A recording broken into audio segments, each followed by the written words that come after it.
Hello everyone, good morning. তোমরা সবাই কেমন আছো? আশা করছি ভালো আছো, সুস্থ আছো। আমরাও ভালো আছি। আর আজকে আমরা যাচ্ছি ঘুরতে। হঠাৎ করেই প্ল্যান হয়েছে, মানে 2-3 দিনের ছুটি ছিল ঈশানদের স্কুলে।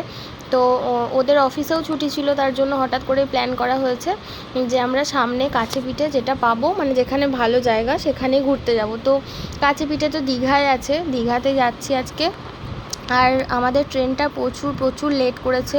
তো আমরা কোয়ার্টার থেকে এখন বেরিয়ে গেছি 8:30 বাজে। আমাদের 6:30-6:30টার দিকে ট্রেনটা ছিল, সেটা লেট করে হলো 8:30। 8:30 থেকে লেট করে হলো 10:30। লাস্ট আমরা এখানে এই যে আমাদের যে আর্মি ওয়েটিং রুম যেটা আছে হাওড়া স্টেশনে, সেখানেই বসে আছি সবাই মিলে। আর এখানে ওরা খেলাও করছে। এখানে যে পার্ক টাইপের ছোট্ট মতো আছে, বাচ্চাদের প্লে জোন আর কি। তো ওখানেই ওরা খেলা করছে, কারণ প্রচুর লেট করেছে ট্রেনটা, বোরিং হয়ে যাচ্ছিল ওরা। তো চুপ করে কতক্ষণই বা বসে থাকবে, তার জন্য ওরা একটু খেলা করছে। আর আমরা তো খাওয়া দাওয়া করেই বাড়ির থেকে বেরিয়েছিলাম। তো ওরাও খাওয়া দাওয়া করে বেরিয়েছিল, বাচ্চাগুলো অসুবিধা হয়নি। তো লেট করতে করতে করতে করতে অনেকক্ষণ ওয়েট করার পর তারপরে ওই 11:30টার দিক করে, 11টা 11:30টার দিক করে ট্রেনটা ঢুকলো। তাও অনেক লেটে, আস্তে আস্তে আস্তে আস্তে ঢুকে তারপরে আধ ঘন্টা মতো স্টেশনে দাঁড়িয়ে তারপরে ছেড়েছিল ট্রেন। তো বীভৎস বাজে, মানে একটা অভিজ্ঞতা আর কি। প্রচুর বাজে ট্রেনটা। আর একটাই ট্রেন আছে, আর ট্রেনটা অতীব জঘন্য ট্রেন। আর ট্রেন আসার যে মানে এই স্টেশনটা আমি একটু ক্যাপচার করেছি ফ্যানগুলোর জন্য আর কি। এত বড় বড় ফ্যান আগে কোনো দিন দেখিনি। আর এই যে ট্রেনটা আসছে, কতটা আস্তে আস্তে ট্রেনটা ঢুকছে সেটাই তোমাদের দেখাবো। আর সবাই প্রচুর ওয়েট করেছে। সব যখন অ্যানাউন্সমেন্ট করলো যে ট্রেনটা ঢুকছে, তখন সবাই হাততালি দিয়েছে।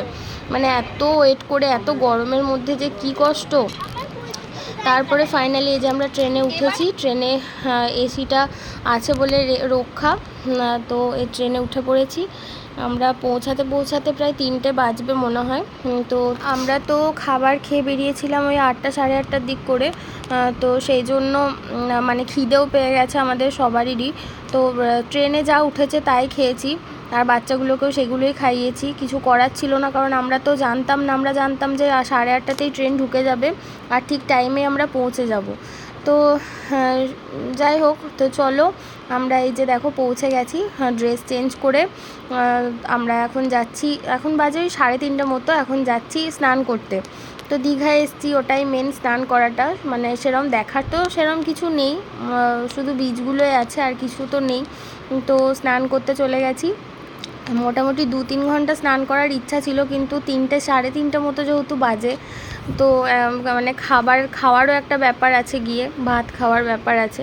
তো সেই জন্য আমরা আগে স্নান টান করে নিই, তারপরে গিয়ে খাওয়া দাওয়া করব। তো এই যে দেখো, বেশ এনজয় করেছে সবাই।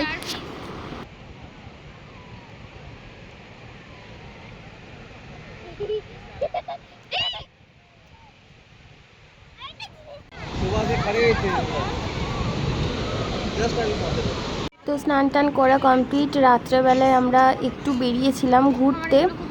তো আশেপাশে যে মানে দোকানগুলো আছে, তো হোটেলের আশেপাশে, সেইগুলো একটু ঘুরছিলাম। আর সামুদ্রিক মাছ খাওয়ার ইচ্ছা ছিল। তো মানে ওদের যে তেলে ভাজছিল সেই সব দেখে আর খেতে ইচ্ছা করেনি কারোরই। তো সেই জন্য আমরা কিছু খাইনি। একটু আইসক্রিম খেয়ে আমরা চলে এসেছিলাম। এই যে এই মাছগুলো খাওয়ার ইচ্ছা ছিল, কিন্তু মানে চেহারা দেখে আর খেতে ইচ্ছা করেনি।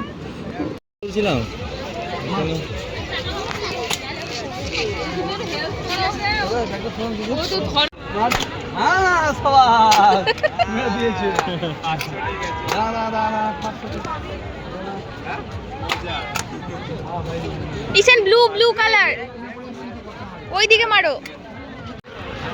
ওদের হবে, আমার হবে না।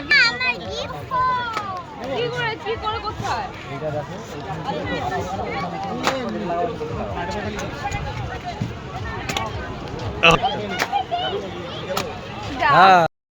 তো তারপর আমরা একটু এসে সমুদ্রের ধারে বসেছিলাম, ছবি টবি তুলেছি। আর কত সুন্দর লাগছে দেখো পরিবেশটা, চাঁদের আলোটা কত সুন্দর সমুদ্রের জলে পড়ছে, আর সমুদ্রের জলটা কতটা সুন্দর হয়ে উঠেছে। আর এই যে পাথরের এতটা চলে আসছে জল রাত্রেবেলায়, আর সকালে এতটা জল মোটেও ছিল না, অনেকটা নিচে ছিল। তো আজকে তো আমাদের দীঘায় ফার্স্ট ডে ছিল, তো কালকে আমরা সেকেন্ড পার্টটা দেবো। সেকেন্ড ডে কীভাবে ঘুরেছি, কীভাবে কোথায় গেছি, কীভাবে এনজয় করলাম সবটা তোমাদের সাথে শেয়ার করব। তো আজকের মতো চলো টাটা, দেখা হচ্ছে কালকে।